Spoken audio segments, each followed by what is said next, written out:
Olá, professor José Sidney, mais um vídeo sobre língua portuguesa. Coisas que se falam por aí. É o que estamos ouvindo ultimamente.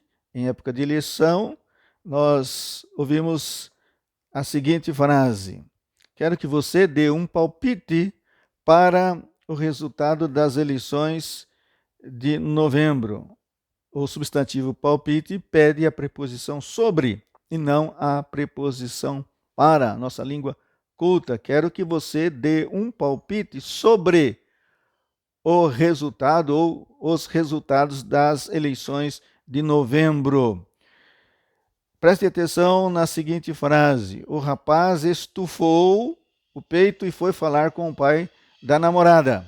Estufou o peito. O verbo estufar significa ou quer dizer colocar alguma coisa na estufa para aquecer.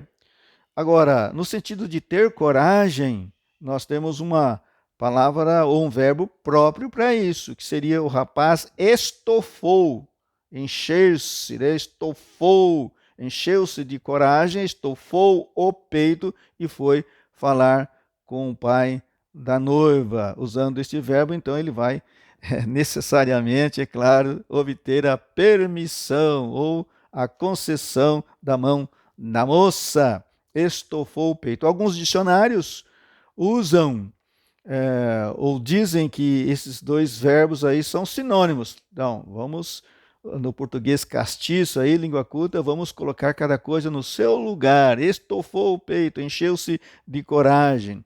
Também um outro verbo aí usado de forma inconveniente é o verbo exorbitar. Muitos o usam como pronominal, dizendo o seguinte, uma frase ouvida por aí: os ministros, em muitas ocasiões, se exorbitaram em suas funções.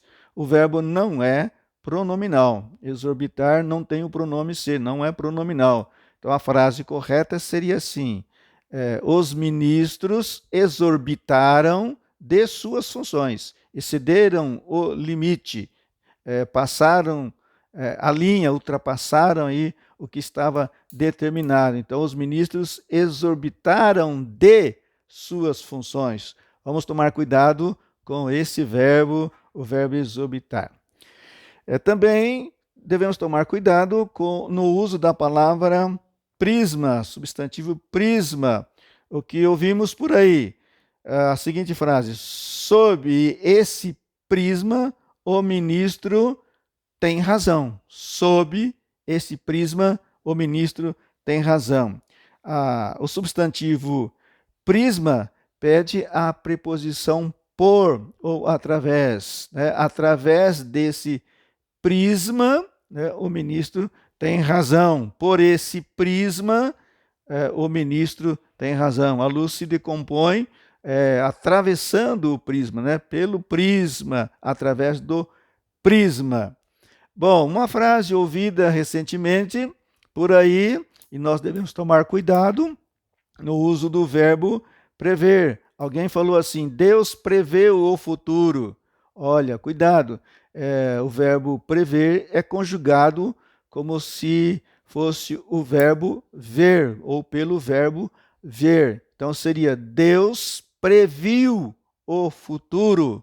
Deus previu o futuro, e não Deus preveu o futuro. Olha, vejam bem, se é conjugado pelo verbo ver, eu não vou dizer Deus viu o futuro, né? Ele viu o futuro, ele viu o futuro, previu o futuro.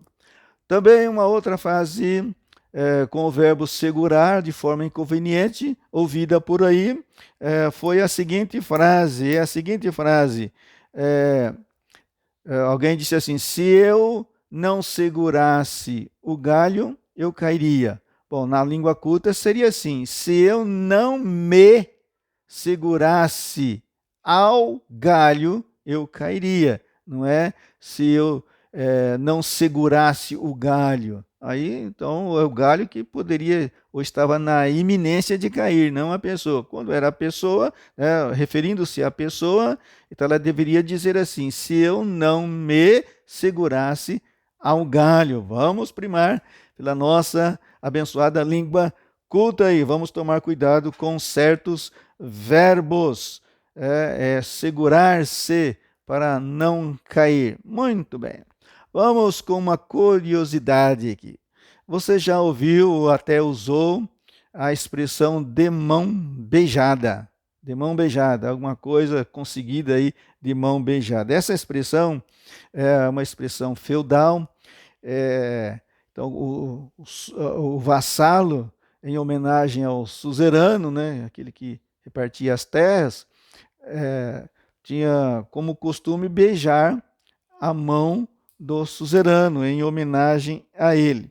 E no século XVI passou aí como sendo um gesto de etiqueta, né? Beijar a mão do rei quando alguém recebia um favor dele, então beijava ali a mão. Depois, mais adiante, tornou-se um gesto de polidez. O homem, quando encontrava uma mulher, ele ia cumprimentá-la, então pegava ali a mão e beijava, um gesto de polidez. E com o passar do tempo passou a ser uma prática religiosa também. As pessoas faziam de tudo para beijar a mão do padre, beijar a mão do papa. E algumas pessoas abastadas, elas então faziam doações para a igreja só para beijar a mão do papa. Foi isso que eu li a respeito do assunto, né? Faziam a doação para a igreja e ali, como respeito, beijava a mão do Papa e saía todo satisfeito. Então daí veio a expressão de mão beijada. Então, ao doar para a igreja e beijava a mão do Papa, então o patrimônio da igreja era aumentado e o Papa recebia aquele presente de mão beijada. Então, a expressão de mão beijada é quando alguém recebe uma coisa sem muito esforço, ganhou um presente, então ele fala: isto veio até mim de mão beijada, o meu patrimônio foi aumentado, as minhas posses aumentadas de mão beijada. Então está aí mais uma curiosidade para nós colocarmos ou aumentarmos o nosso cabedal de conhecimentos. Muito bem, por hoje é só. Até o próximo vídeo. Que Deus o abençoe em nome de Jesus. Até lá, se Deus quiser.